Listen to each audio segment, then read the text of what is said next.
Hola amigos, bienvenidos a un nuevo video sobre los grandes pensadores, esta serie de videos acerca de los filósofos de todos los tiempos de la editorial Gredos.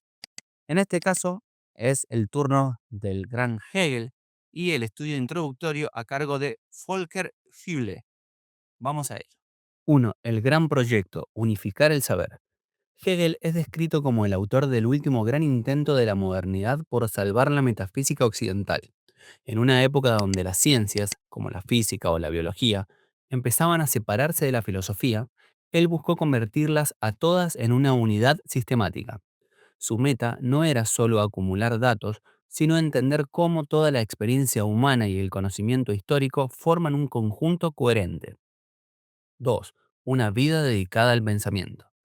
El estudio destaca que su biografía no tiene grandes impulsos pasionales externos, sino que es una tranquila procesión de su inteligencia.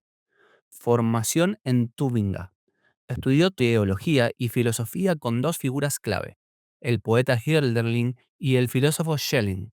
Juntos se entusiasmaron con la Revolución Francesa, que veían como el inicio de una era de libertad universal.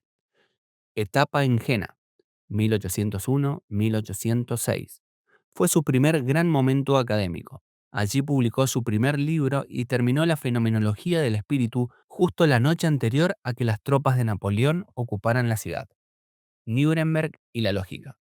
Dirigió un instituto de secundaria donde enseñó filosofía de forma pedagógica, convencido de que la juventud debía aprender a pensar de manera abstracta antes de pasar a lo concreto.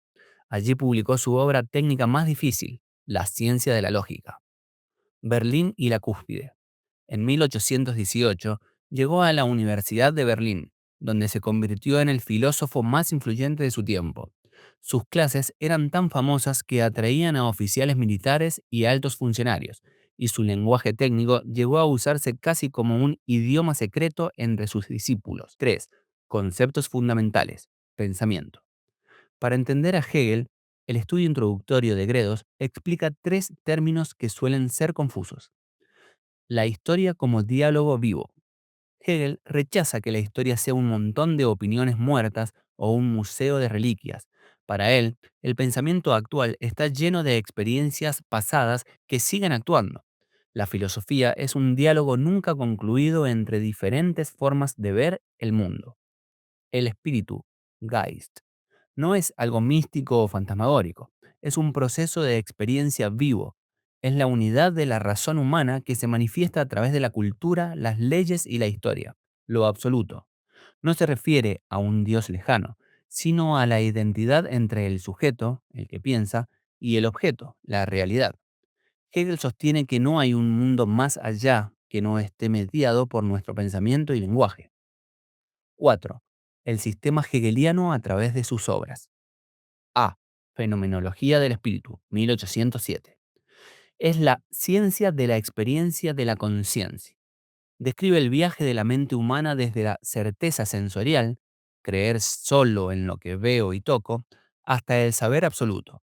En este camino, la conciencia aprende que el mundo no es algo extraño, sino una manifestación de su propio desarrollo. B. Ciencia de la lógica. Hegel redefine la lógica. No es solo pensar correctamente, sino entender la lógica de la creación de la realidad.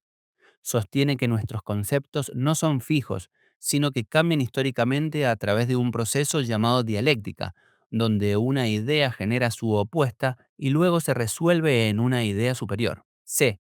Filosofía del Derecho, 1821. Aquí estudia el espíritu objetivo, es decir, cómo la razón se organiza en leyes y sociedades. La realidad es racional.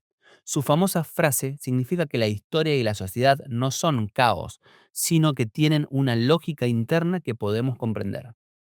El Estado. Para Hegel, el Estado moderno es la reconciliación de la libertad individual con el bien común. El Estado no es solo una máquina represiva, sino el espacio donde el individuo se desarrolla plenamente en comunidad. D. Filosofía de la historia. Define la historia universal como el progreso en la conciencia de la libertad. Es un proceso doloroso de lucha del espíritu contra sí mismo para conocer sus propios límites y superarlos. Aunque la historia está llena de violencia, el matadero de los pueblos, Hegel cree que podemos encontrarle un sentido si la vemos como el despliegue de la razón. 5. Legado.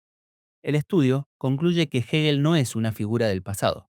Casi todos los movimientos modernos, el marxismo, el existencialismo, la fenomenología y hasta la filosofía analítica anglosajona, han tenido que dialogar con sus ideas, ya sea para seguirlas o para intentar destruirlas. Su gran lección es que la verdad no es una moneda acuñada que se guarda en el bolsillo, sino un proceso histórico dinámico que se construye constantemente. Bien amigos, eso fue todo lo concerniente al estudio introductorio, un resumen sobre el estudio introductorio de este volumen de Gredos. El próximo turno será el caso de Schelling. Si el video te gustó, dale me gusta y déjame algún comentario. Hasta la próxima.